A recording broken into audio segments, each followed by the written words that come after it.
estamos com a professora Gláucia também, que é professora da FAFIDAM, e, assim, muito...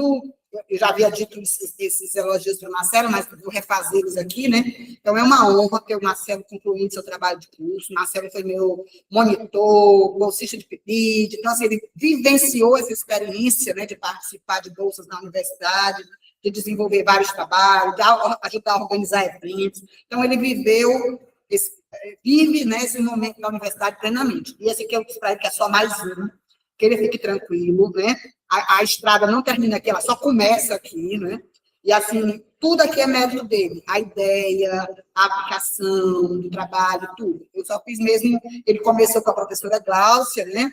E aí, por conta de questões da própria universidade, que aqui é um problema, essa história de professores e disciplinas, nunca a conta fecha, né? Então, por conta disso, ele veio me orientando, mas já vinha com a ideia desenvolvida desde o projeto com a professora Gláucia. Só fiz terminar de tocar o barco para frente, que já estava praticamente pronto. Então, quero agradecer muito a Gláucia por estar aqui comigo, né, nesse momento, por ter sido quase mentora do trabalho junto com o Marcelo, né? Então, assim, Marcelo, você tem 20 a 25 minutos, né, tenta ficar nesse intervalo. Depois a gente passa a palavra para o professor Ribamar, que fará as observações, e aí vocês decidem no momento se vão interagir, se você vai interagir junto com eles, se vai esperar terminar, e, em seguida, a professora Gláucia, que é da casa, né? Primeiro convidado, depois. Tá bom. Então, posso começar, né? A apresentação, a questão, posso fazer sentado aqui mesmo? Pronto, né? Certo. Então, novamente, bom dia a todos. Cumprimento a banca, né? Agradeço de início a professora doutora Ana Maria pela excelente orientação, também a professora Ana Gláucia por ter sido minha orientadora inicial. Foi com ela que esse projeto ele nasceu, e hoje, se ele tem um escopo que ele tem hoje, foi graças também às intervenções dela.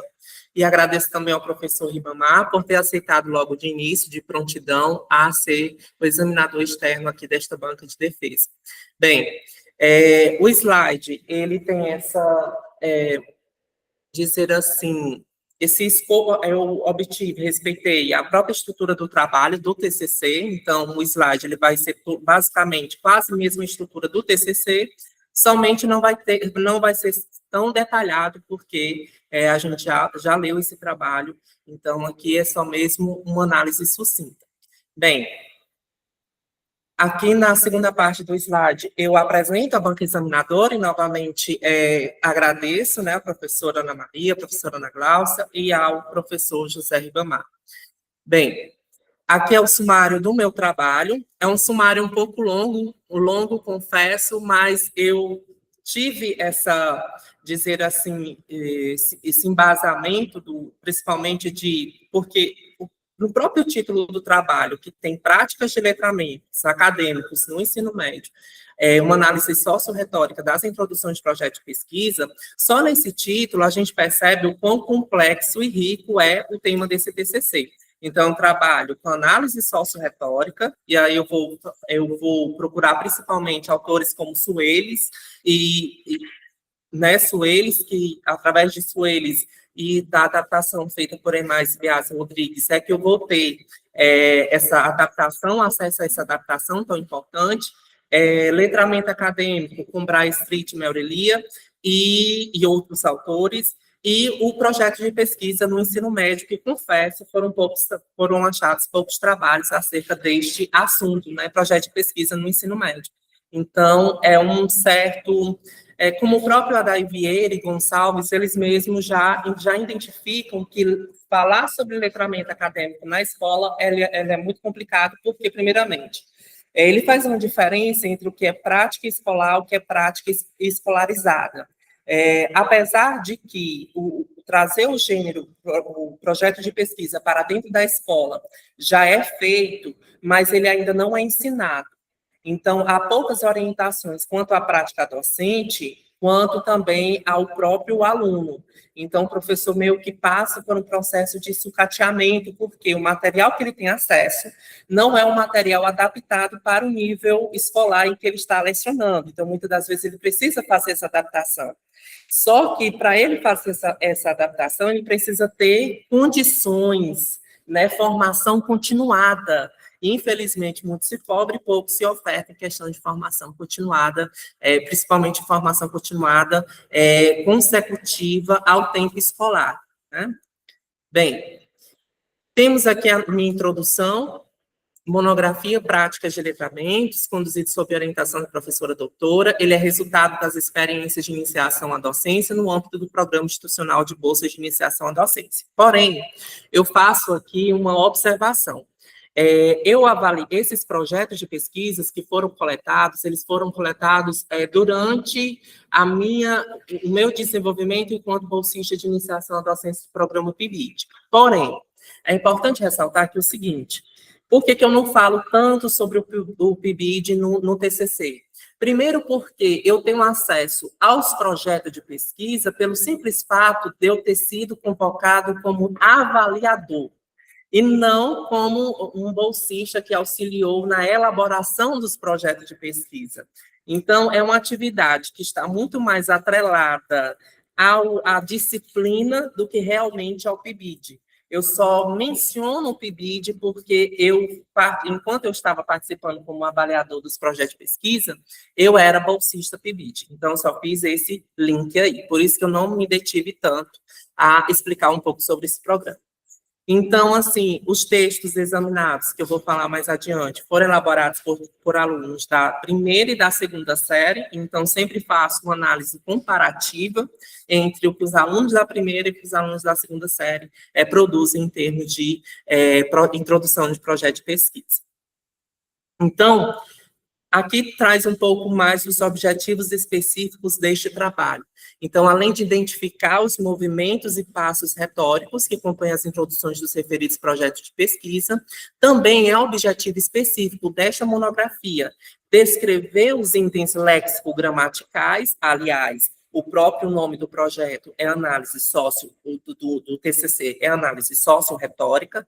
Esse social é letramento, e se é letramento, eu trabalhei com Brian Street e Mary Lia, mas ele também possui um retórico, e tudo que é retórico é linguístico. Não tem como você falar de retórico se você não falar em língua. Então, e aonde é que está o retórico no meu trabalho? Através dos próprios itens léxico-gramaticais. Eu analiso verbos, eu analiso adjetivos, eu analiso construções linguísticas que os indivíduos, que os alunos, eles fazem em seu texto. Adiante, analisar as práticas de letramento acadêmico evidenciada nas introduções dos textos analisados. Até isso aí é um feedback que a Ana Maria deu. Se o texto ele fala sobre práticas de letramento, tem que ter um quadro de práticas de letramento identificadas, né? Então, foi feito essa questão desse quadro.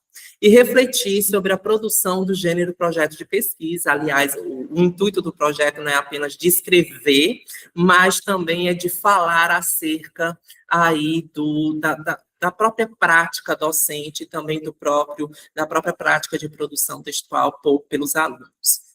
Bem, um marco teórico, eu antecipei muito na minha fala.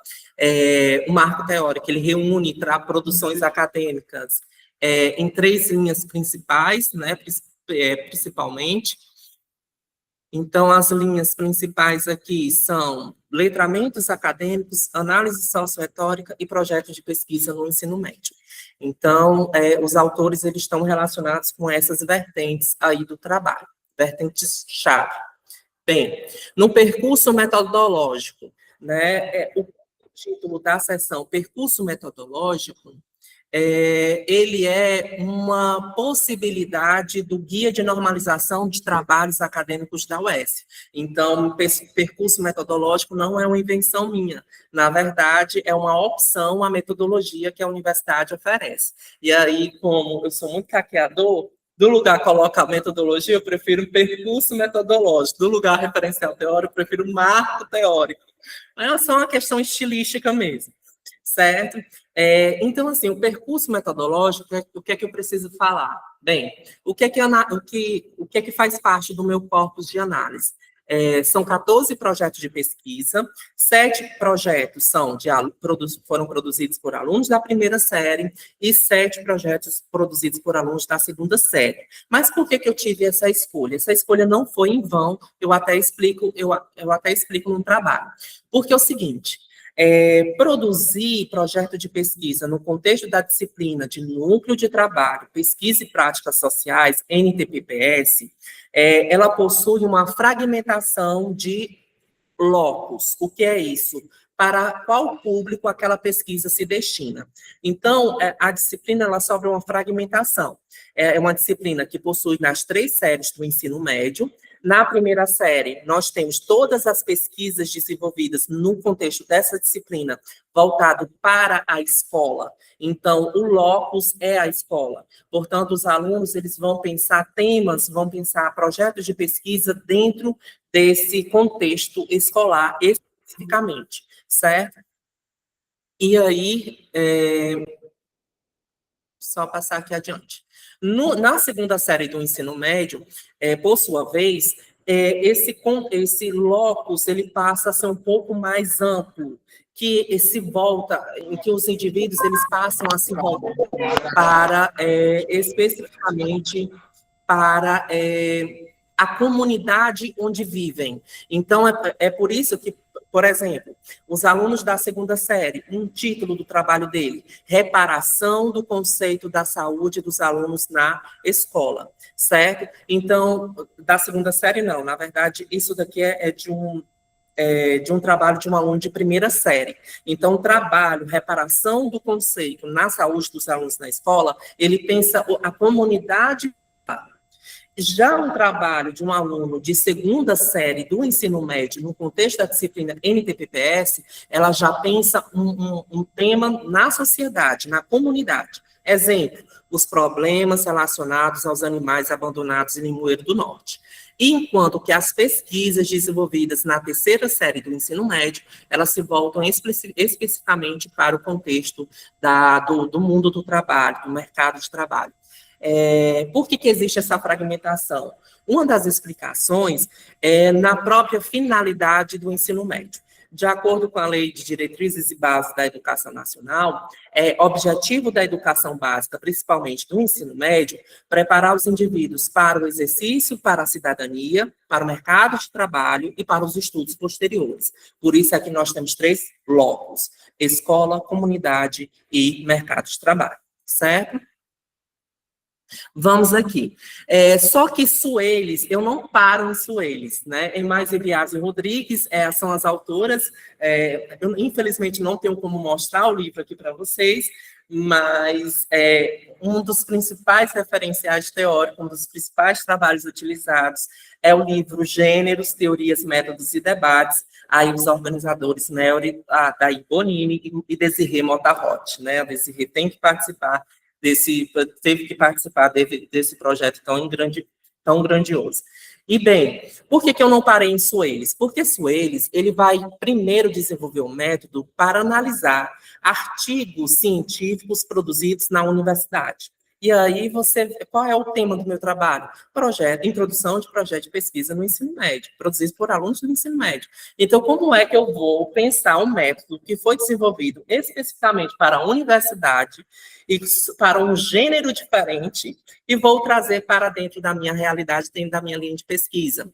É aí que entra, né? Eu aproveito muito dos passos e movimentos retóricos do método de Sueles, do método original, porém, a partir de uma leitura e de uma análise dos projetos de pesquisa dos estudantes, eu fui detectando movimentos e passos retóricos específicos. E, com base nisso, eu fui engrandecendo meio que a minha matriz, né, dizer assim, de movimentos e passos retóricos.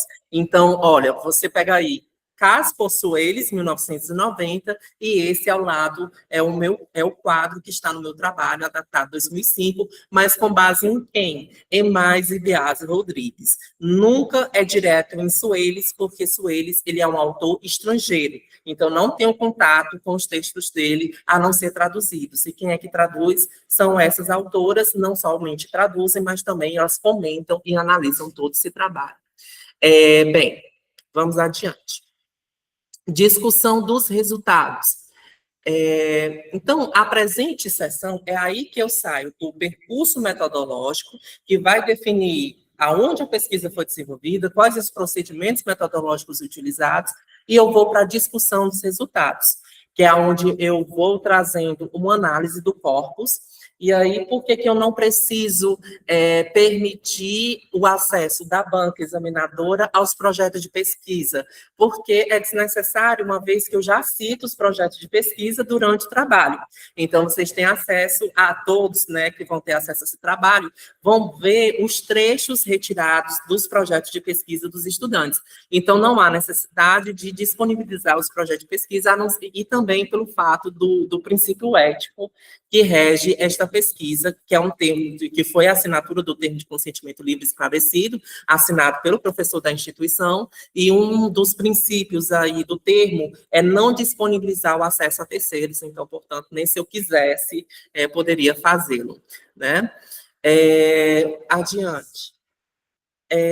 Então, temos aqui 4 gráficos principais.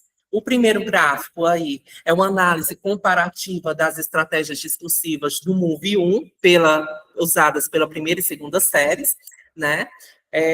Que o MOVE 1 é o estabelecer o campo de pesquisa, e o que é que esse gráfico nos dizem? Que tanto estudantes da primeira e segunda série, eles conseguem, de forma satisfatória e plena, atingir, cumprir com essas estratégias, com esses passos retóricos deste movimento.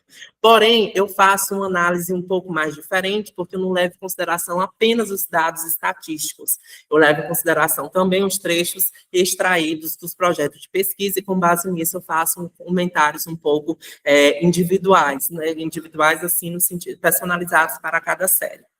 Bem, no gráfico 4, que faz uma análise comparativa das estratégias discursivas do MOVE 2, o que é o MOVE 2? Ele consiste em apresentar um problema ou a lacuna no conhecimento. Aí, se vocês perceberem, na estratégia 1 do movimento 2, todo mundo está ok, né? Então, tanto estudantes de primeira série quanto estudantes de segunda série, eles conseguem atingir isso de forma satisfeita. Porém, quando a gente vai analisar a estratégia 2, do MOVE 2, que estratégia é essa? Bem ligeirinho aqui, vou consultar o trabalho, porque, para que não fique descontextualizado. É óbvio que o trabalho tem tudo bem estruturado, mas, enfim, a estratégia 2 do MOVE 2 é formular a questão norteadora da pesquisa. O que é que isso demonstrou? Que alunos da primeira série, eles têm mais facilidade do que os alunos da segunda série. Mas por que isso, né? Uma das explicações a serem dadas é de que os estudantes da primeira série, eles têm o trabalho com eles, por ser um trabalho inicial, é um trabalho mais rigoroso. Já os alunos da segunda série, que já tiveram contato, o trabalho mesmo, o trabalho pedagógico, ele já parte dessa pressuposição de que os alunos já sabem, por estar na segunda série do ensino médio. Enfim. MOVE 3, indicar como o projeto pretende preencher essa lacuna. Tanto os alunos de primeira quanto os alunos de segunda série atingem as estratégias retóricas definidas dentro desse MOVE. E para finalizarmos, temos aqui o gráfico 8, análise comparativa das estratégias discursivas do MOVE 4. MOVE 4, que consiste em justificar a relevância da pesquisa. Na estratégia 1 e 2, todo mundo ok, mas na estratégia 3, eles já sentem um pouco de dificuldade, né? Então, assim, aí vamos para as práticas letradas identificadas. Quais foram as práticas identificadas? contextualização do campo temático, ou seja, através dos projetos lidos e dos trechos extraídos, percebeu-se, foi possível identificar que os alunos eles tinham preocupação em contextualizar aquela pesquisa dele dentro do contexto. Né? Lembrando, o contexto ele é diferente de acordo com a série do estudante. Primeiro ano, o locus é a escola, no segundo ano, o locus é a comunidade, no terceiro ano, o locus é o mundo do trabalho, certo? A segunda prática identificada é a definição conceitual e explicação do tema. Também, então, em diversos momentos, os estudantes eles vão conceituar termos. Isso é, sim, uma prática letrada acadêmica. Outro ponto, identificação de problemas ou lacunas. É uma outra prática letrada identificada. Certo? No quarto, uma quarta prática é a justificação da relevância social. Tem o uso de linguagem impessoal objetiva, explicitação de objetivos com verbos modais, progressão temática com conectores argumentativos, delimitação do objeto de estudo, uso de explicações causais e a aproximação com a linguagem técnica. Eu não vou explicar cada prática letrada, porque a gente precisa apressar um pouco, né, dado a questão do tempo. Também na discussão dos resultados, eu faço uma análise reflexiva acerca das práticas pedagógicas, certo? Que o seguinte, que o desenvolvimento do letramento acadêmico na escola ele não é espontâneo, ele requer mediação docente consciente e intencional, e para isso nós precisamos ter um letramento acadêmico do professor. Não tem como a gente falar de letramento acadêmico do aluno se o mestre ele não tem um certo nível de letramento acadêmico. Então, sempre o cuidado para o aluno tem que se voltar para o professor, né? É por isso que eu faço reflexões pedagógicas, porque eu também penso no professor como esse agente mediador do letramento acadêmico na escola, e do mesmo jeito que na educação superior nós temos a figura do orientador, do mesmo jeito na educação básica nós temos a figura do orientador, certo? Então, nessa disciplina tem um orientador, então, é algo que é meio é trazido, né, didatizado para dentro da educação básica. Ana, a questão do tempo. Pronto. Certo. Considerações finais. Pronto. Então, as considerações finais que foi possível identificar tanto as potencialidades quanto os desafios presentes na escrita acadêmica produzida pelos estudantes e que, a partir das considerações do que foi analisado, é possível amadurecer, né, principalmente as práticas pedagógicas, mas principalmente essa visão acerca do que é letramento acadêmico na escola. Essas são as referências bibliográficas e agradeço pela atenção. Parabéns,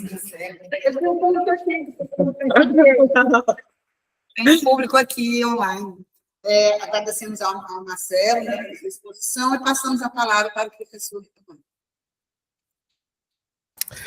Olá, pessoal, bom dia. Eu quero começar aqui agradecendo pelo convite, né, de estar aqui.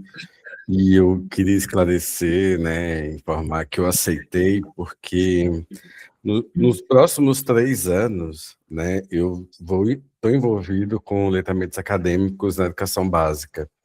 Então, eu sempre pensei na promoção de práticas, né, de letramentos acadêmicos no LPT, que é o laboratório que eu coordeno, mas eu nunca me imaginei que eu estaria envolvido enquanto um pesquisador. Eu sempre pensei isso na extensão, mas nos últimos anos, com aquilo que a gente tem desenvolvido, eu tenho refletido sobre isso.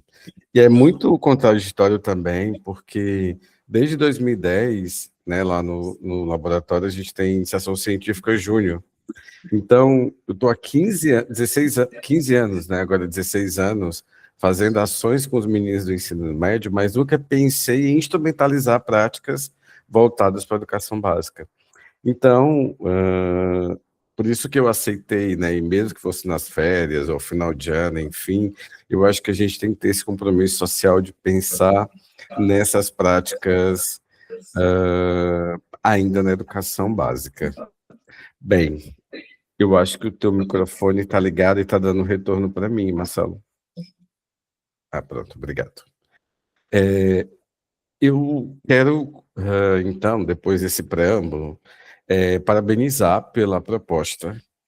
E assim, eu estou aqui para fazer muito mais provocações a partir do que você produziu, que para mim é um trabalho excelente, né? Eu concordo muito com a Ana, né, desse engajamento que você tem, né, na pesquisa, nas atividades, né? Você também já contribuiu para o laboratório, então isso é muito presente no teu texto. Então, eu te parabenizo muito, parabenizo, né, para a Ana e para outra professora, Glaucia, né, se eu não estiver enganado, que teve no processo de orientação, de coorientação.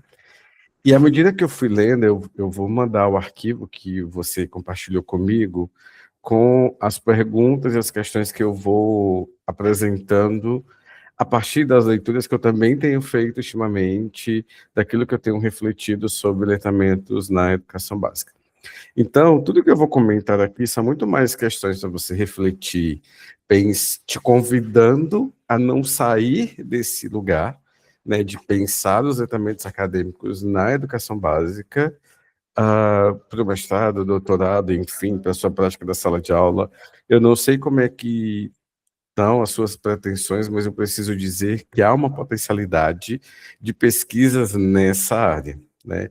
E fica o convite, inclusive, para se juntar a, ao LPT num projeto que a gente está desenvolvendo, né, começou a desenvolver com o financiamento, inclusive, do CNPq, que é justamente esses letramentos na educação básica.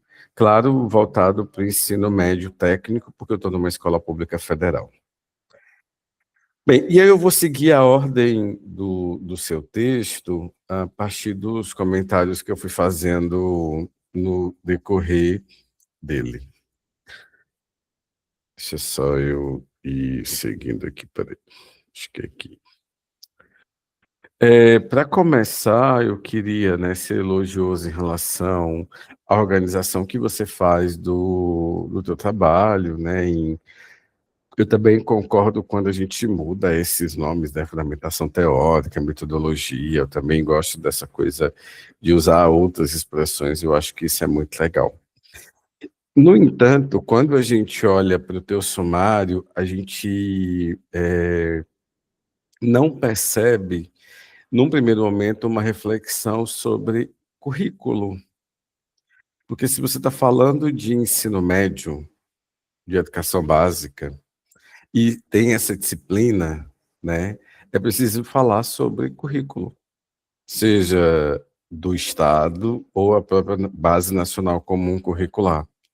Então, eu confesso, e acho que em algum momento eu vou falar sobre isso, mas no sumário, você está escolhendo uma prática de uma escola, né, uma disciplina que é realizada no primeiro e no segundo ano do ensino médio.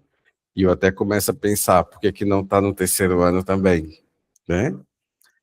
Eu acho que é importante trazer essa discussão para o teu texto, tá? Então, no sumário, assim, quando a gente tem a visão do seu trabalho, a gente não percebe essa discussão voltada aí para o contexto do ensino, né? E principalmente os documentos norteadores que guiam, inclusive, essa disciplina. E aí, na introdução, em que você vai justificar, né, o porquê da tua pesquisa, que você participou do PIBID, e o primeiro pensamento que me vem, porque você resolve fazer uma análise, né, da introdução, observar os movimentos retóricos na introdução de projetos de pesquisa. E se você foi bolsista da iniciação à docência, a minha primeira curiosidade, pergunta e questão é: por que você não construiu, então, uma proposta para trabalhar um gênero, inclusive podia ser o projeto de pesquisa na sala de aula do ensino médio? Então, eu acho que seria, já é uma provocação, a primeira provocação, né?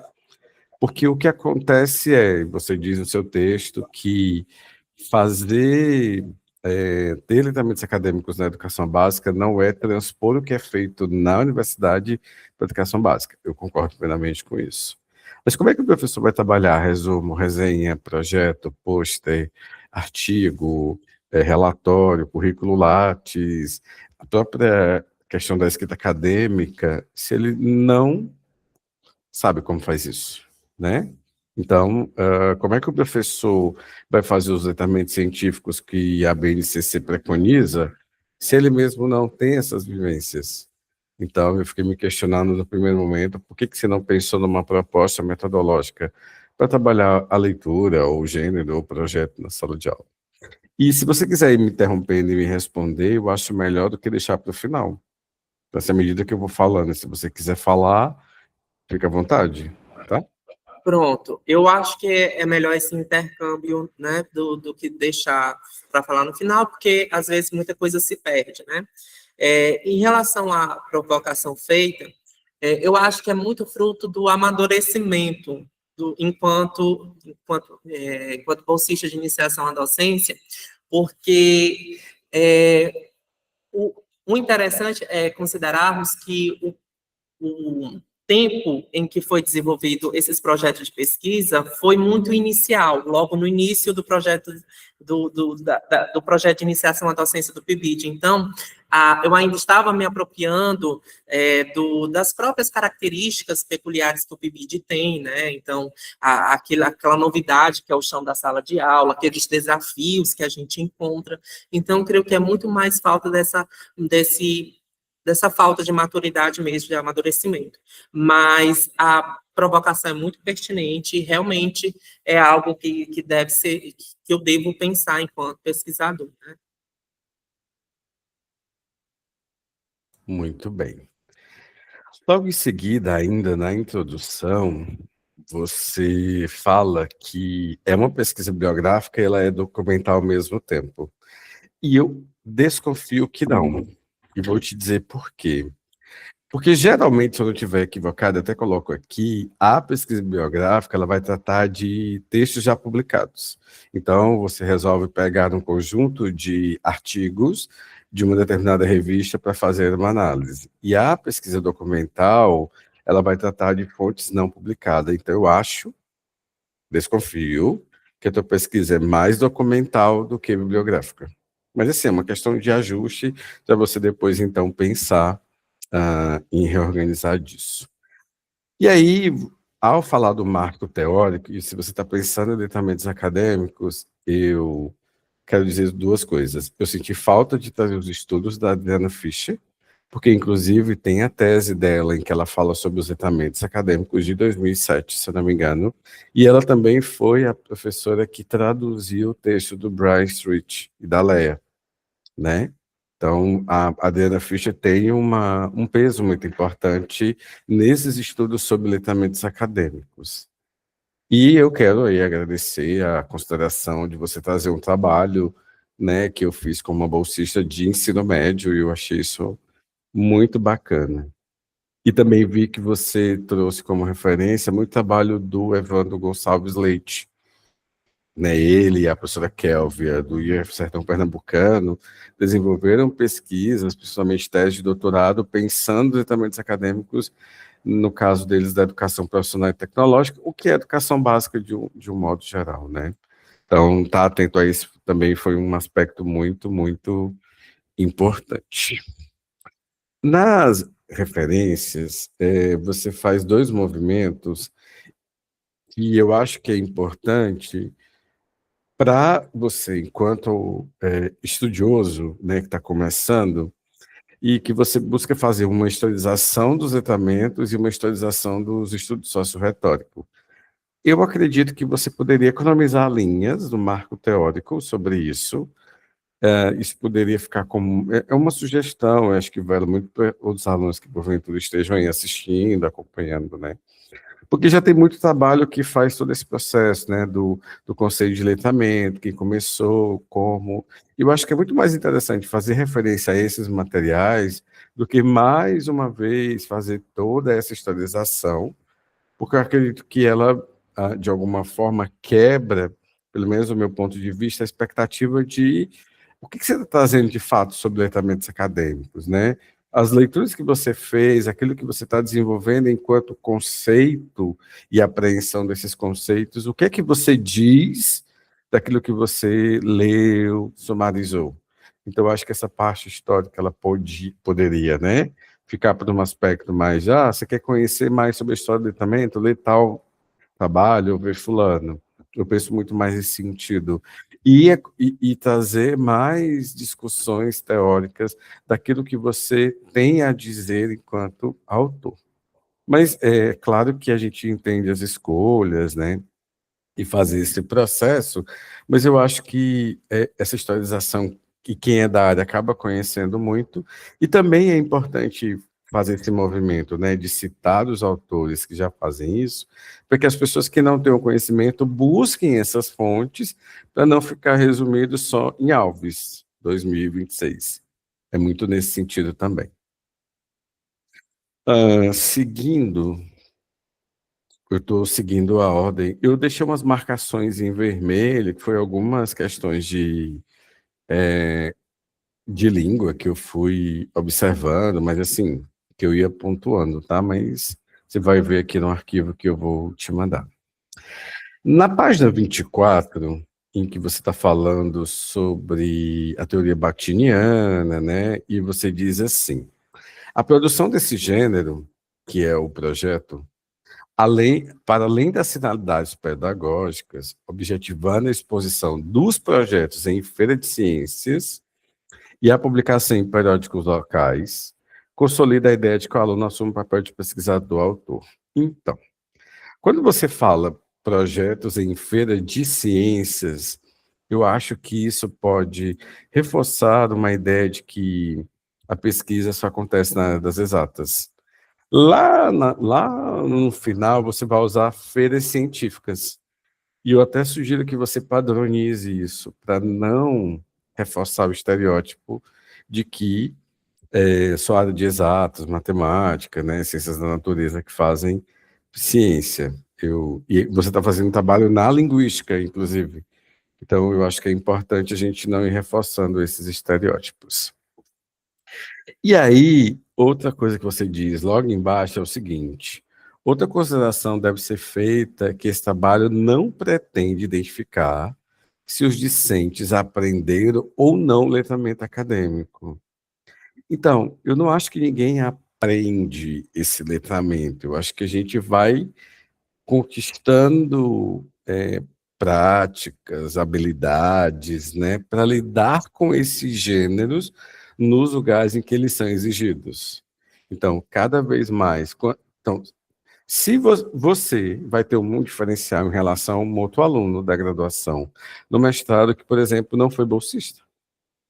Um aluno do ensino médio meu, do Ribamar, que é um aluno meu do ensino médio, que é meu bolsista, que participa de evento, que publica, que faz resumo, né?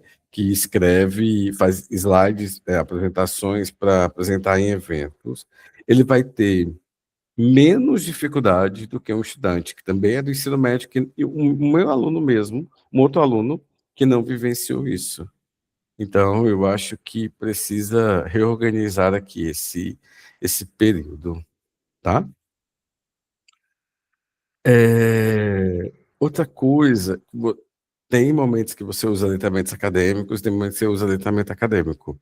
E aí eu acho que você precisa priorizar isso, né?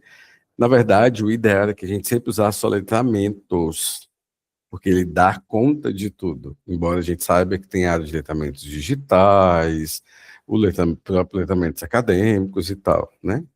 E aí, no início da seção 2.1.2, na página 26, você fala que a discussão sobre letramentos acadêmicos na educação básica tem ganhado espaço em pesquisas recentes, e aí eu acho que é importante dizer que pesquisas são essas. Eu acho que é bom pontuar aqui, né? Até para as pessoas lerem, conhecerem que existem muitos trabalhos.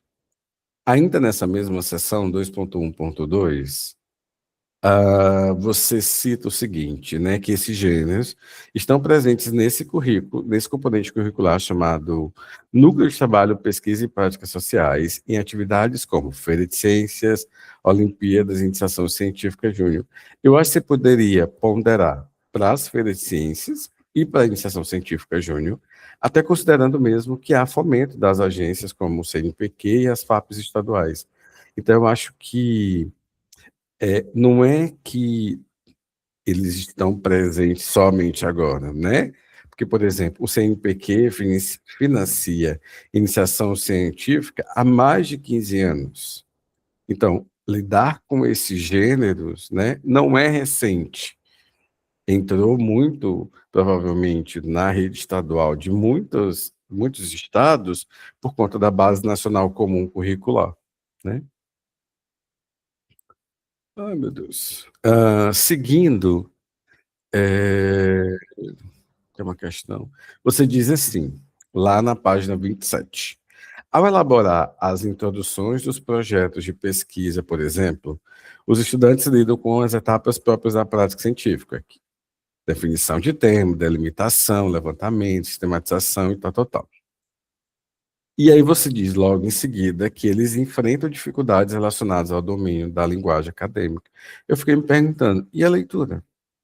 Porque para ele poder produzir o projeto, como é que é o processo de leitura para poder chegar nessa escrita?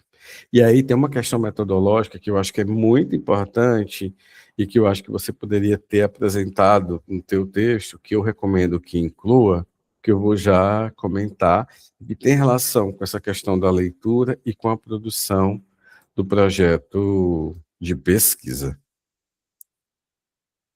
Aí você diz na página 28 que o letramento acadêmico, né, como eu já havia comentado, não deve ser entendido como antecipação da formação universitária, mas como oportunidade de promover práticas de leitura escritas que amplia a participação dos jovens e outras diferentes culturas discursivas. Ok, concordo.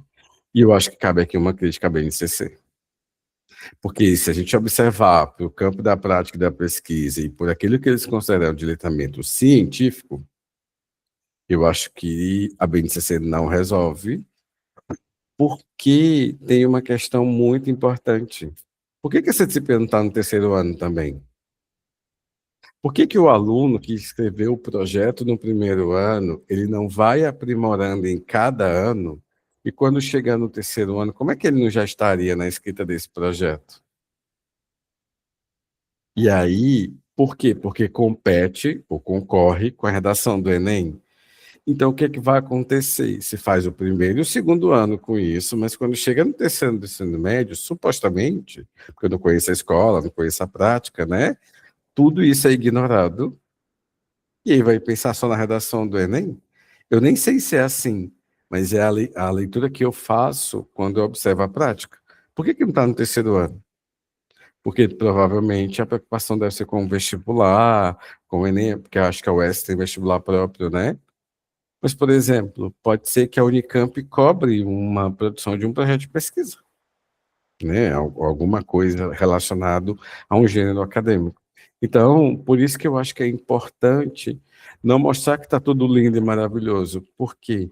Porque será que a escola entende, valoriza isso, a pesquisa, ou essa escola só está querendo cumprir uma questão, né, da BNCC? Que uma outra coisa que falta no texto é como é que essa disciplina chegou? Como é que ela foi implementada?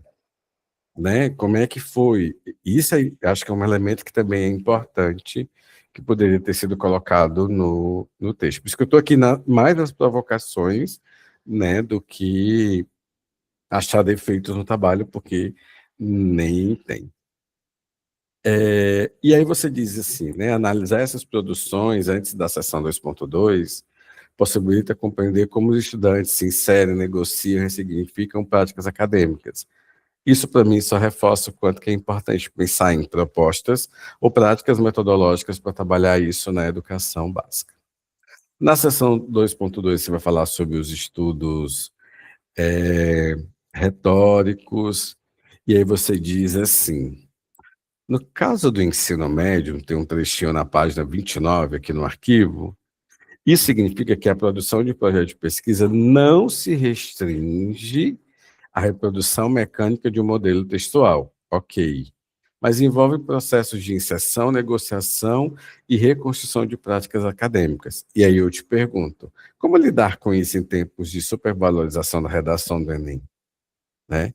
Porque você traz 14 projetos. Então, eu fiquei me perguntando depois, como é que é o envolvimento desses alunos durante a execução da pesquisa que eles estão propondo?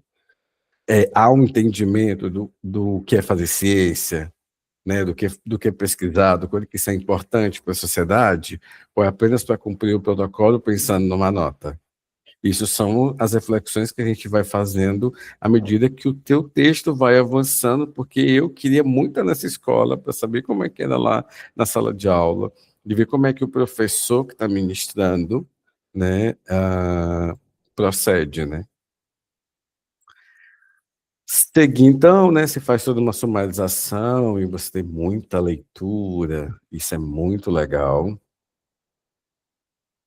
E eu falo, né, que se faz uma ótima sumarização dos estudos sobre a socioretórica. Vou seguir para chegar lá na metodologia. Aí você vai falar sobre a disciplina, né, do projeto. E aí tem dois verbos que você usa muito no teu texto, que é o desenvolver, o outro eu não vou lembrar aqui, mas ele já vai aparecer, que eu acho que você precisa pensar em sinônimos. Porque tem muitos alunos desenvolver, né? Isso está no texto inteiro. Aí depois na frente você muda para um outro verbo que você passa a repeti-lo muito no decorrer do teu texto. Você fala no 2.3.1, na página 38, quando você está falando sobre o gênero, né, projeto de pesquisa, você diz assim: no contexto educacional, o projeto de pesquisa não apenas prepara os alunos para a vida acadêmica, mas também os capacita a engajar-se criticamente com questões sociais e científicas. E eu fiquei me perguntando, será que começar com um projeto de pesquisa é o melhor caminho? Observando que o aluno do ensino médio não tem ainda essa prática? Bem, está aqui uma questão para você refletir depois, né? Mais uma provocação que eu deixo para você. E aí, por que eu faço essa reflexão? Porque me parece que o argumento que você apresenta logo em seguida é contraditório. Porque você diz assim, que a produção desses projetos, os alunos enfrentam muitos desafios. Falta de familiaridade com as convenções de gênero, com a linguagem acadêmica. Aí você começa a elencar uma série de aspectos, né, que dificultam. E eu falei, será que então começar pelo projeto de pesquisa é uma boa? Eu acho que você pode fazer essa avaliação no final. Trazer para toda a reflexão, né, quando os alunos estão lá desenvolvendo o seu projeto de pesquisa na introdução. Será que foi efetivamente produtivo no contexto como um todo, e não só olhando lá os movimentos, as estratégias?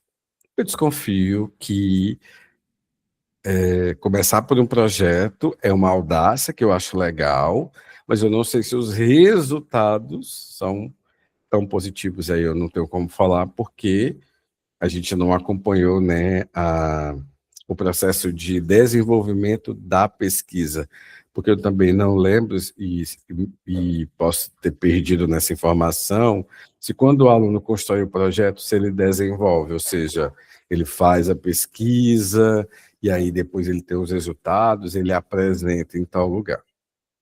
Que eu acho que essa é uma fragilidade que tem na sua metodologia. No final da página 39, você fala que da colaboração entre professores de língua portuguesa e de ciências pode ajudar os alunos a desenvolver a habilidade de leitura e escrita científica. E eu achei aqui um pouco problemático, porque eu acho que reforça que a produção de texto é exclusiva do professor de língua portuguesa e que ciências é quem faz pesquisa, né? Embora seja um exemplo, eu acho que a gente precisa dizer que a leitura e a escrita acadêmica ou científica, como queira, tem que ser uma prática de todos, de todos aqueles que fazem a escola, inclusive. Partindo, então, para... Aí você vai falar da pesquisa, né, escolar, e aí, por exemplo, como pesquisar na escola podia ser uma proposta de metodologia instrumentalizada, né? Como é que o aluno faz pesquisa? Eu acho que seria bem interessante. Chegando, então, na metodologia, para não me delongar, é o desenvolver e o compreender. São os dois verbos que você utiliza muito no teu texto. Antes de chegar na metodologia, eu queria fazer uma observação também, em que você diz que um outro aspecto relevante do papel docente, aqui na página 45, é a criação de eventos reais ou simulados. Então, eu queria ponderar sobre os simulados. Eu acho que os textos não devem ser produzidos apenas em simulações, mas que os textos sejam vivenciados em situações reais. Eu acho que há muito problema no ensino de gênero, de modo geral, porque o aluno produz o texto apenas para o professor como leitor. E não faz sentido, se o gênero tem que circular socialmente, é importante colocarmos os alunos em situações reais, tá? Então, simulados, jamais, e sim em situações reais, né? Nem que seja dentro da sala de aula, ele vai fazer um projeto, ele vai fazer uma apresentação, mas ele vai fazer uma apresentação para a turma, né? Porque aquilo, de fato, acontece no mundo real, né? Seguindo, então, para a metodologia, o que eu senti falta, né, no teu texto aqui? Como é que foi o processo de definição do tema? Outra coisa, como é que essa disciplina funciona? Quem ministra? Qual é o professor que está ministrando? É o professor de língua portuguesa? É o professor de ciência, geografia, matemática? Qual é a carga horária? Qual que é o conteúdo? Que eventos de letramento acontecem dentro da disciplina? Eu acho que isso deixou frágil a metodologia por a gente não, pelo menos eu não consegui compreender como é que essa disciplina acontece. Porque eu fiquei perguntando, tá, por que a turma, e você diz, né, acho que é do primeiro ano, escolheu mais algo voltado para saúde mental, saúde, né, na escola.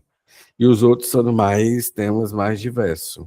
E você fala que há um direcionamento.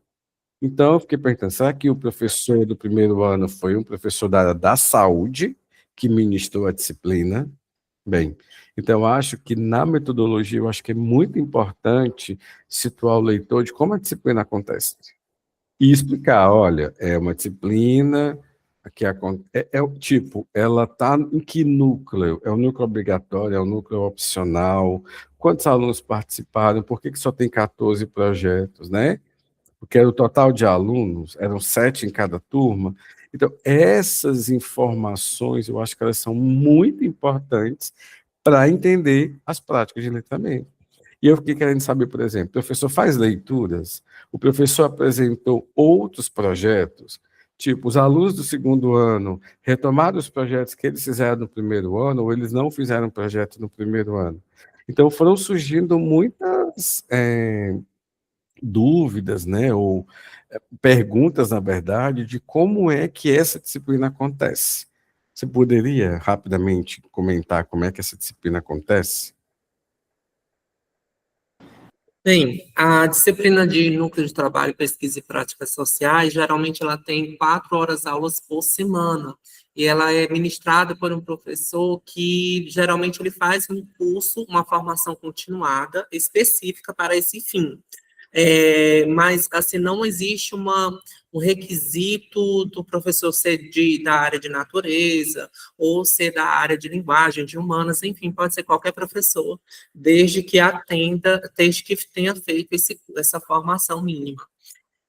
Quanto à disciplina em si, então, assim, eu estou falando muito a realidade da minha escola atual, né, que eu estou sendo professor.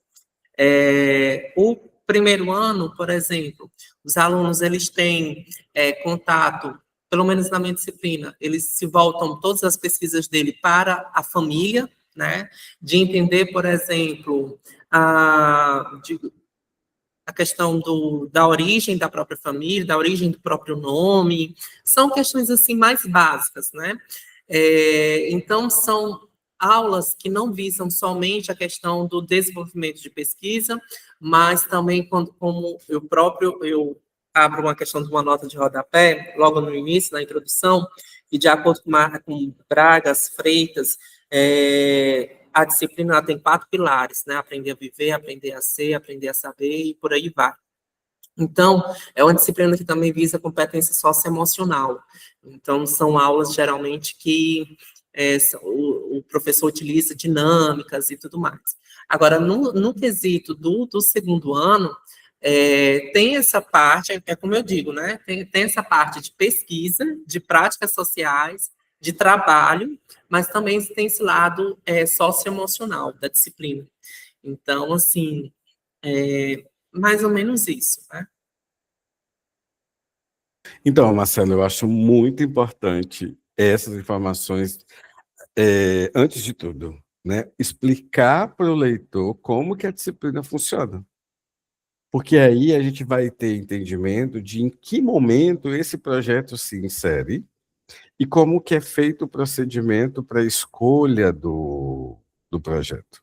Uma outra coisa que eu fiquei perguntando, né, assim, o quantitativo de alunos, os projetos são feitos individualmente ou em dupla. Eu acho que essas informações elas são muito importantes, porque quando você lida com as práticas, você está lidando com todo esse processo. Então, não é só aquele momento que o aluno vai escolher o tema, vai escrever o projeto, vai reformular, vai ter o processo de orientação, né? Esses eventos que acontecem dentro dessa prática maior. Então, eu acho que é muito importante o detalhamento de como que a disciplina funciona. Seguindo, então,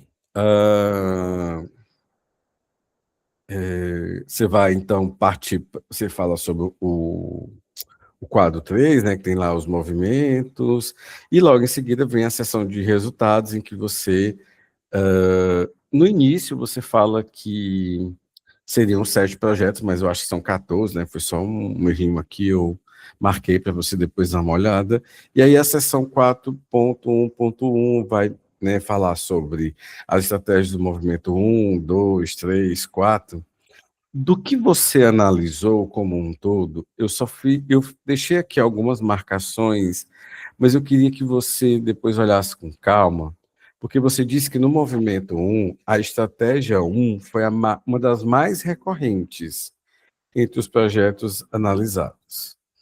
Mas, se você observar a estratégia 2, 3 e 4, ela também está em todos. Então, por que que a 1 é a mais recorrente em relação às outras, se todas as outras estratégias estão presentes na introdução? Então, das 4, o que que te fez definir que a 1 é mais recorrente se o gráfico mostra que está tudo igual? Então, eu acho que precisa dar uma olhada com mais calma em relação a essa questão, tá? E aí, os meus comentários sobre a análise eu deixei aqui no trabalho. Uma coisa que eu queria te perguntar é o seguinte: o NTPPS, o que que diferencia do primeiro para o segundo ano? Tipo, não há diferença? O texto porque você fala, né, que o segundo texto ele é mais acadêmico. Então, mas não é esperado porque ele já vivenciou isso no primeiro ano? Ou não tem nada a ver, assim, não é uma complementação? Você pode comentar sobre isso para eu entender? Tipo, dependendo do primeiro e do segundo ano, certo? Pronto, entendi. Há sim uma complementação, até porque é uma disciplina que abarca assim, as 3 séries do ensino médio, né? Então, é uma disciplina contínua, então aquele mesmo aluno vai vendo todo esse percurso evolutivo daquele aluno ao longo das séries. Dentro daquela disciplina, às vezes muda o professor, só muda o professor e algumas vezes há uma adequação de propostas, uma nova adequação de propostas, né? Então, assim, basicamente é isso. Então, foi um erro meu mesmo, porque não há uma continuidade. Eu falei como se não houvesse essa continuidade. Então, é uma observação mesmo bastante interessante. Outra coisa, no terceiro ano tem a disciplina? Tem sim. Olha, tá vendo como é importante? Porque eu já estava achando que não tinha, por conta da redação, supostamente por conta da redação do Enem. Então, por isso que, né, detalhar o funcionamento da disciplina é muito importante até para cortar esses supostos, essas avaliações que a gente vai fazendo, né? Seguindo, então, acho que eu já estou finalizando. Peraí, eu acho que... você diz lá na página 67, né, que assim, os quadros 12 e 13 trazem exemplo da identificação dos problemas nas produções da primeira e segunda série.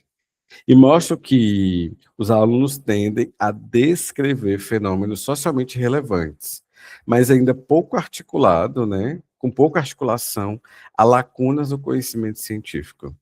Quando você faz essa afirmação, seria interessante, tá, o que te faz acreditar que há pouca articulação? Qual é a sua hipótese? Né? O que você pressupõe disso? É porque eles têm poucas leituras, né? Falta mais tempo? Eu acho que você poderia complementar aqui desse momento da tua análise. Vai.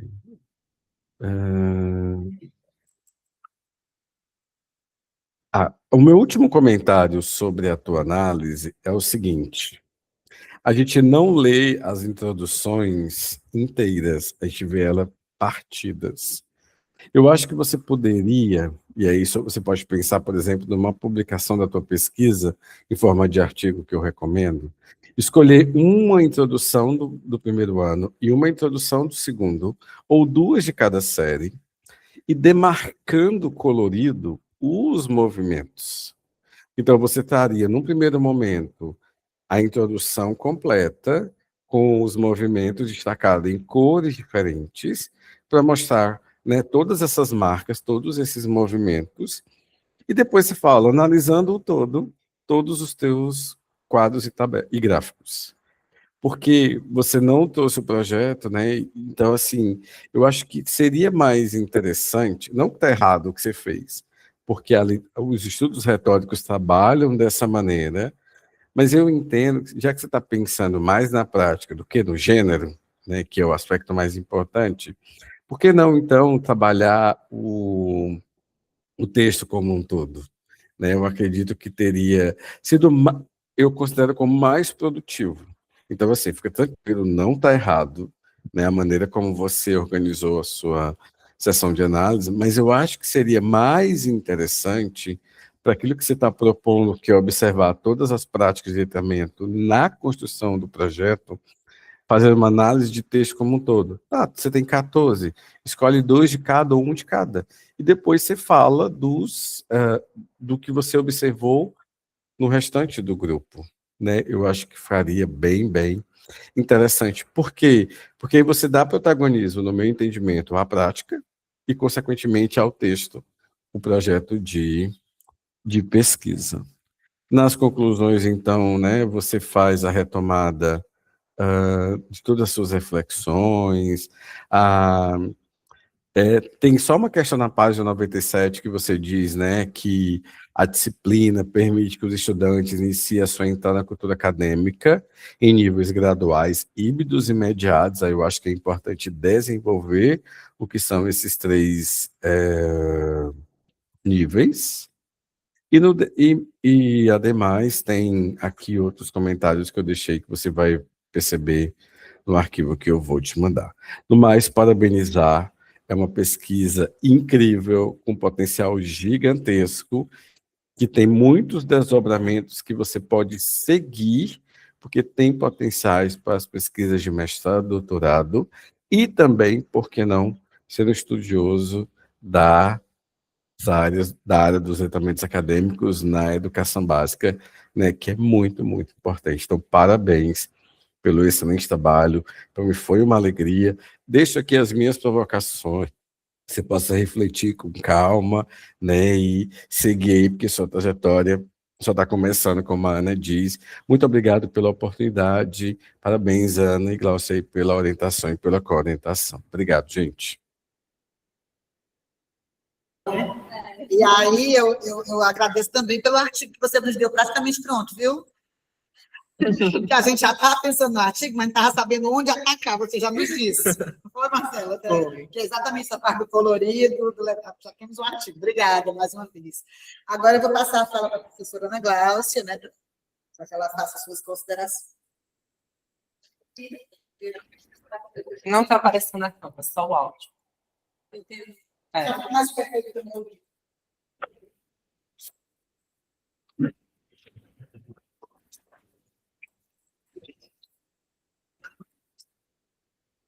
Não fica aparecendo?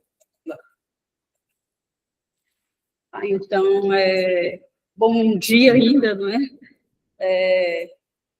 Depois, né, do professor Ribamar ter realmente nos dado essa aula interessantíssima, super pertinente, né? Então, restam-me poucas observações, né? Então, eu concordo plenamente com a exposição que o professor fez, né? E realmente alguns aspectos, né? Concordei bastante com as observações feitas. E vamos, então, aqui, eu vou tentar ser brevíssima, né, nas intervenções que eu fiz, né? Então, vou agradecer ao convite da professora Ana Lima, né? Primeiramente, ao convite do professor, né, Marcelo, começou comigo, mas, na verdade, ele se fez sozinho, né, disciplina de projeto, esse projeto ele caminhou mais sozinho. De início, eu dei só alguns encaminhamentos, foram insignificantes, eu acho que para o atual estágio da pesquisa.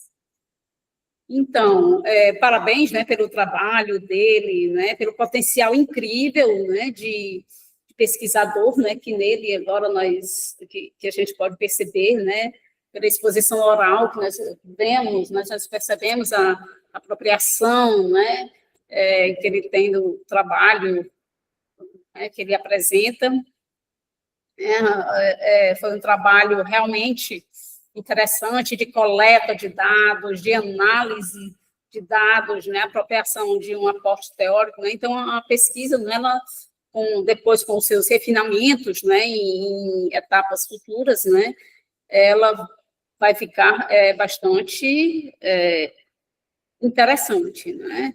Então, com relação, eu vou fazer um apanhado aqui geral e você pode me responder quando for alguma questão que você queira, né? O texto, né, Marcelo escreve muito bem, é um texto bem construído, parágrafos claros, né, uma legibilidade muito boa, né, então você não há dificuldade, pouquíssimos problemas, né, raríssimos problemas de gramática normativa, né? Eu destaco só aqui a regência do verbo contribuir com, né, que ele utilizou, mas crase pouquíssimo, um aspecto de crase, de concordância, esses aspectos formais aí que ele deve ler depois e ele mesmo consegue resolver isso, né?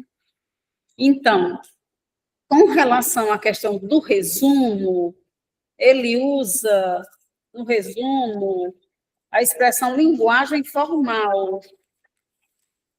Linguagem formal, quando ele diz, também foi possível observar práticas de letramento acadêmico relacionadas à apropriação de estruturas retóricas, ao uso de linguagem formal e a incorporação inicial de referências conceituais. Então, eu não sei até que ponto não é lícito o uso dessa expressão, já que não há nenhuma menção, né, à observância, né, desse uso da linguagem formal, quando ele nem na fundamentação teórica, tampouco na questão da análise, né, esse aspecto, né, eu acho que ele aparece diluído nos movimentos retóricos, né, eu acho que não, ele é um uso muito específico, né, que poderia ser contemplado, talvez, né, o professor pode me auxiliar bem mais nisso, né, o movimento retórico,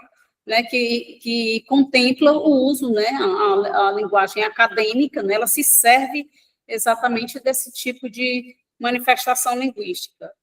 Então, a questão eu já perguntei isso uma outra, eu pergunto a necessidade nas palavras-chave, do uso de escrita acadêmica. Letramento acadêmico não conseguiria dar conta, não é? Somente é necessária a expressão mesmo escrita acadêmica, eu não sei, fica como um questionamento. Né? Com relação à introdução, eu percebo aqui algumas adjetivações gratuitas, né? Demasiadamente subjetivas. Né? Isso faz parte, quando a gente quer vender o nosso texto, os nossos trabalhos, nós usamos, né? nós nos entregamos, nós caímos na subjetividade. Né? Então, quando você diz, a página 16 apresenta de forma clara e objetiva, a página 16, o 5º parágrafo, apresenta de forma clara e objetiva, quer dizer, então, contenha, né, eu acho, em prol, né, da objetividade científica, né, da suposta neutralidade científica, que não existe, né, mas esses adjetivos aí que denunciam um pouco. E mais adiante, no 2º parágrafo, você ainda diz, estabelecendo claramente, né, mais outra observação com relação a essa questão de um certo subjetivismo, né? Uma subjetividade que não é bem-vinda, não é no texto acadêmico. Com relação ao referencial teórico, eu não sei, Marcelo, se, por exemplo, na página 18, 3º parágrafo, por exemplo, não sei se você foi justamente para atender a organização da escrita acadêmica, não é? Às vezes você peca, digamos, por ser um pouco prolixo, às vezes até sendo um pouco repetitivo no seu texto. Isso acontece, por exemplo, com o 3º parágrafo da página 18. Né? O parágrafo, na página 21, o penúltimo parágrafo, por exemplo, quase todo ele diz mais respeito à própria introdução. Então, justamente naquela tentativa, eu quero justificar, não, mas agora não, no referencial teórico não é mais hora de justificar. Né? Não é hora, agora é hora de apresentar as propostas teóricas das quais você vai se servir, né? E outras questões, você citou Mel e Cato, a página 19, né, a quem se deve o primeiro uso do termo letramento, né, mas ela não aparece nas referências, eu não sei se eu não vi de fato. Bakhtin, você cita também a página 23, e, inclusive, página 23, inclusive você faz uma leitura ápode, né, que não é algo recomendável, né, que é possível, é totalmente acessível o texto de Bakhtin, né, você faz essa citação justamente que é necessário para a ideia de conceito, do conceito de esfera discursiva utilizado para justificar e entender como o letramento acadêmico está presente na educação básica, quando se produz um projeto de pesquisa, certo? Então, a necessidade de citar aí Bakhtin. Já me encaminhando aí, seção 2.1, você usa, o professor Ribamar falou a respeito, a seção 2.1, você usa letramentos acadêmicos, né? Você objetiva lá o quê? Você objetiva a cronologia, né? Apresentar a cronologia, o surgimento. Mas em 2.1.1, a seção, você utiliza letramento acadêmico, conceitos e práticas. Mas você faz também a mesma coisa que você praticamente faz, a mesma coisa que você faz em 2.1. Então, por que não juntar? Não é para que qual a necessidade dessa seção 2.1, né? Utilizando aí letramentos acadêmicos, aí, então, inserir, não é, essa questão. Né? Com relação à análise, não é, realmente a gente percebe que houve uma preocupação, não é? Eu percebi também, me perguntei também por que não a terceira série, não é? Porque só a primeira, a segunda, né? E não a terceira série. E então, por isso que eu fiz até aqui de antemão, eu perguntei, você antecipa que vai controlar a variável nível de escolaridade? Né? Eu não, agora, esses autores do campeonato, eu não sei se, de fato, foi colocado lá, se essa questão de estabelecer essa comparação, né, ela foi anunciada, e se foi anunciada, seria interessante mostrar por que o terceiro ano ficou de fora. Já me encaminhando para os finalmente, muitos quadros, né? Muitos quadros, eu imagino que você teve muitos problemas em formatação, não é? Então, por vezes, a gente encontra uma certa dificuldade em encontrar o trecho. Aí eu vejo aí a pertinência dessa observação aí, e o professor falou por último. Então, às vezes a gente encontra o trecho, mas não encontra o quadro, porque às vezes o quadro está atrás, o quadro está antes, o quadro está depois, né? Então, citar sempre imediatamente, logo após o excerto, né, o trecho do projeto, né, o quadro ao qual ele se refere, né, porque você fica, a leitura não flui, você tem que voltar, né, para ver onde é que está esse exemplo do projeto, né. E agora só uma pergunta com relação a esses gráficos, Marcelo. Você disse a quantidade de projetos, né, são 14. E por que os gráficos? Essa é uma questão às vezes você coloca lá 8 a quantidade de gráficos, né? A totalidade, a informação verbal dos gráficos, a informação vertical, né? Linguagem articulada. Estou procurando aqui um gráfico. Um gráfico, página, por exemplo, página 82. Aí tem, na quantidade de projetos de pesquisa, a informação vertical, aí aparecem 15.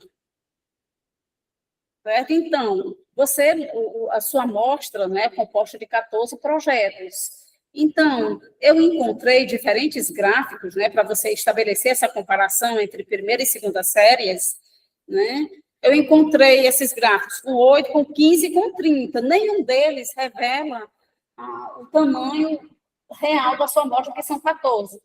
Não sei se como que eu digo, pela formatação atual dessa construção de gráficos, né, dessa elaboração de gráficos, né, que se dá atualmente, que aí, por exemplo, porque 15, né, embora eu esteja vendo que aqui nós temos 14, né, como você quer mostrar, né, que foram as 14 ocorrências, né? Então, você pode até responder agora.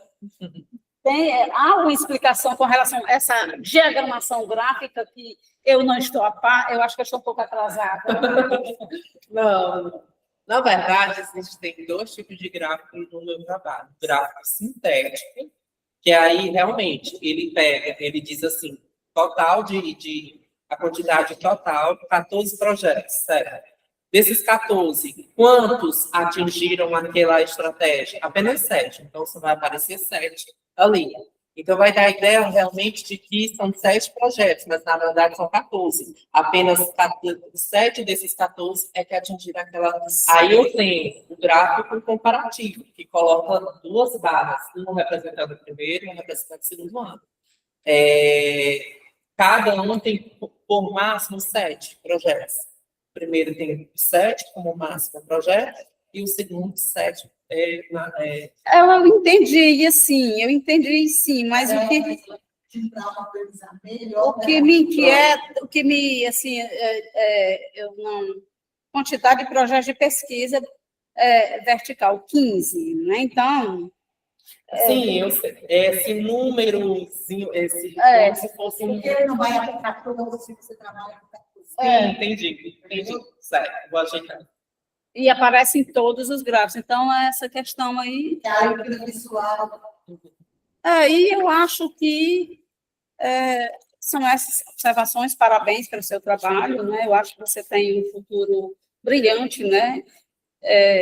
Um futuro como pesquisador, não é?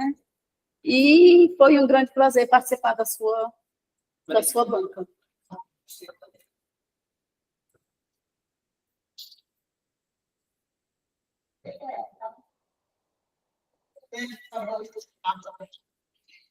Bom, Ribamar, como eu fiz na primeira banca, por causa do horário, eu pedi licença para não ter a saída do pessoal, essas coisas. Uma vez que não houve, nem da sua parte, nem da parte da Glaucia, nenhuma objeção em relação ao trabalho especificamente, né?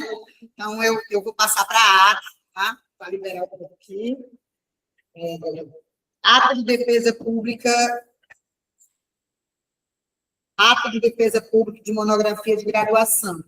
Ao 5º dia do mês de janeiro do ano 2026, foi instalada a sessão pública para julgamento da monografia Prática de Letramentos Acadêmicos em Introdução de Projetos de Pesquisa, produzidos por alunos do ensino médio.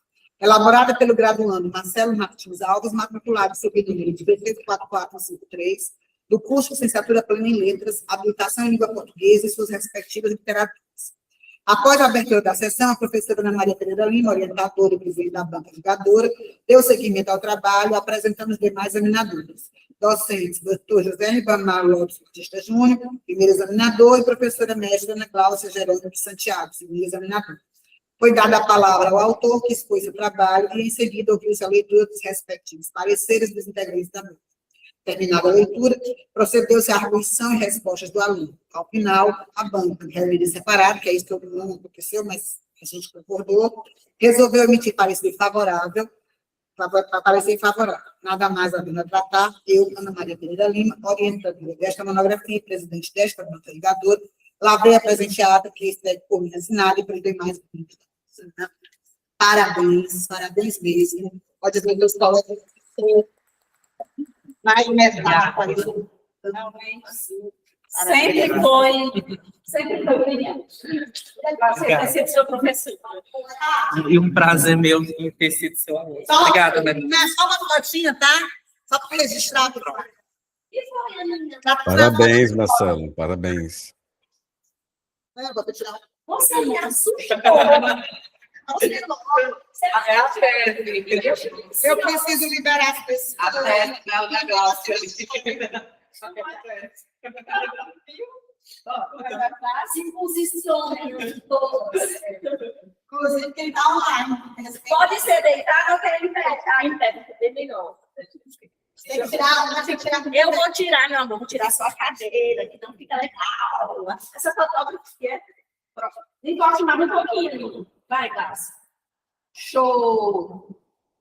Deixa eu cortar só um pouquinho o chão, né? Não precisa também sair do chão. Pronto, olha esse texto. Tira tudo. Tirei. Ficou ótimo. Deixa eu ver se eu não tenho a chave do livro. Não, tirei outro que eu fiquei com a boca. Vou colocar no livro.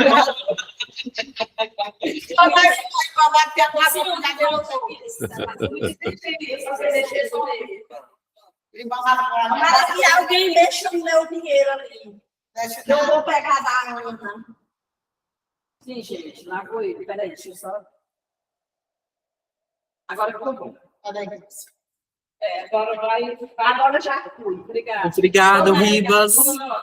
Obrigado por ter aceitado o convite e pelas contribuições ao trabalho. A gente vai acatar todas as sugestões. Muito obrigada, Ribamar. Muito obrigada por tudo. Eu que agradeço, gente. Feliz ano novo. Para você também. Obrigada. Um abração. Tchau, tchau. Tchau.